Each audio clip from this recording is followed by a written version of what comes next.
Her online dating profile got exposed after I found her chatting with guys at 2 a.m. Total mind blow. I stood there in the glow of her phone screen, the blue light reflecting off her face as she scrolled, thumbs moving fast, that tiny, guilty smirk curling at the corner of her mouth. I'd woken up because the bed felt empty. The sound of quiet typing from the living room pulled me out like a hook in my chest. When I walked in and saw her, my girlfriend, sitting cross-legged on the couch with her phone tilted away from me, I froze. "Who are you talking to?" I asked, voice rough from sleep. She jumped, clutching the phone like a kid hiding candy. "Jesus, you scared me," she said, eyes wide. "Who's that?" I repeated. "No one, babe. Just couldn't sleep. I'm watching TikToks." I stepped closer. "TikToks don't make you blush." She blinked fast, locked her phone, and set it face down. "You're being paranoid again, Jake." "Again?" I laughed under my breath. "You mean like the last time you said you were just messaging friends and it turned out to be your ex?" "Can we not do this right now?" she snapped, standing up. "It's 2 a.m. "Yeah, and you're up flirting with strangers." Her jaw clenched. "You're crazy." I didn't answer. I just walked over, picked up her phone, and turned it toward me before she could stop me.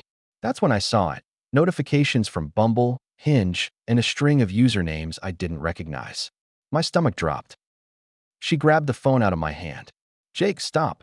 You have dating apps?" Her voice cracked. "It's not like that." "Then what's it like?" I said quietly. "Because it looks exactly like what it is." She didn't answer.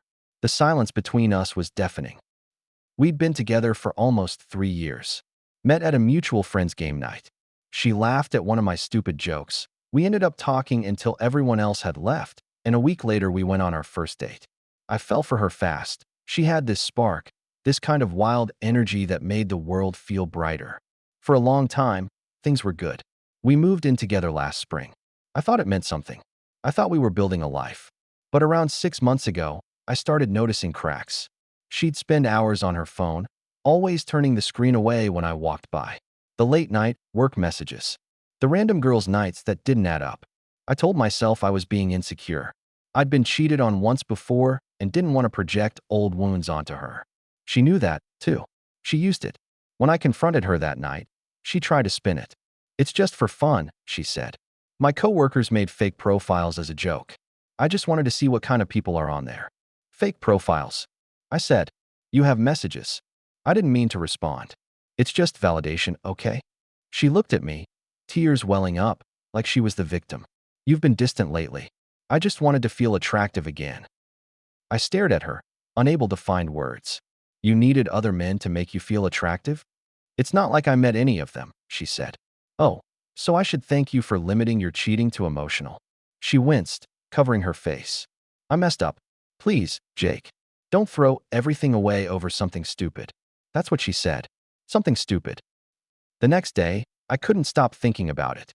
About all the nights she stayed at her sister's, about the random perfume I didn't recognize, about the phone she kept locked even in the shower.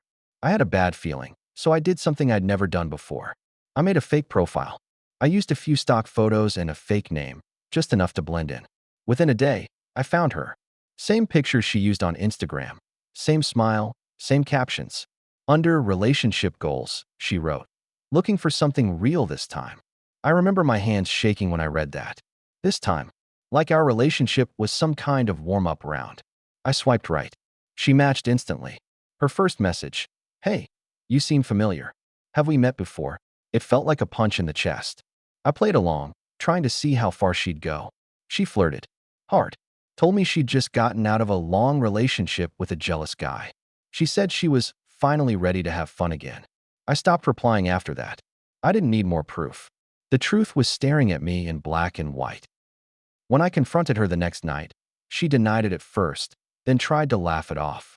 "You made a fake account to spy on me," she said, voice dripping with disbelief. "Do you hear yourself? That's insane." "What's insane?" I shot back. "Is you pretending to be single while I'm asleep in the next room." She crossed her arms. "You shouldn't have snooped. And you shouldn't have cheated." "I didn't cheat," she shouted. "Then what would you call it?" She froze. Then quietly, "A mistake." That word echoed in my head for days.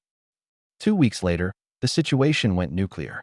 Someone from her friend group, Probably one of the co-workers she'd bragged to. Leaked screenshots of her profile and sent them to a local gossip page. They included her flirty DMs, her pictures, even her tagline, "Loves dogs, tattoos, and meaningful connections winking-faced." Within hours, it blew up. She called me in tears. "Jake, please, people are messaging me. My boss saw it. I couldn't even pretend to care.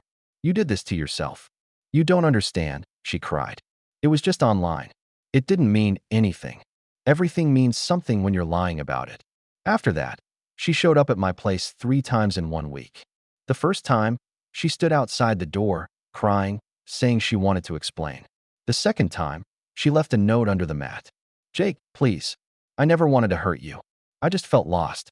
You were my best friend." The third time, she came clean, at least partly. She admitted she'd met one of the guys for drinks once or twice, but swore nothing happened. "You expect me to believe that?" I said. "I swear," she said. "We just talked." "Then why'd you lie about it?" She didn't answer. She just stared at the ground. That's when I realized she didn't even know why she did it.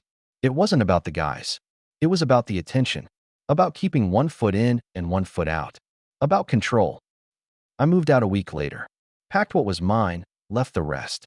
She texted me for months after, long messages filled with apologies, half-truths, and "I miss you" sprinkled like salt. I stopped responding after the 10th one. The fallout followed her, though. Her friends drifted away. A few coworkers unfollowed her. Every time her name popped up online, it was attached to words like cheater, liar, catfish. I almost felt sorry for her. Almost. 6 months later, she sent one last text. "You'll never understand how sorry I am. I think about you every day." I typed out a reply, something long, something angry, but deleted it. Instead, I wrote one sentence. "You made me understand that love without honesty isn't love at all." Then I blocked her. It's been over a year since everything went down. I've dated again, slowly, carefully. Trust takes time when you've seen how easily someone can fake it. Sometimes I still wake up in the middle of the night, half expecting to hear the quiet tap of her phone screen in the dark. But then I remember the peace that comes with silence. The truth is, I'm grateful it all blew up when it did. Finding out the way I did, seeing her lies out in the open, hurt like hell, but it saved me from wasting more years on someone who saw love as attention instead of commitment. If anyone reading this has that gut feeling, that tiny voice whispering something's off, listen to it. You're not paranoid. You're just seeing what they're trying to hide. And if you ever find yourself standing in the glow of someone else's phone at 2 a.m., wondering why the person you love is smiling at a stranger's words, trust me, that's your answer right there.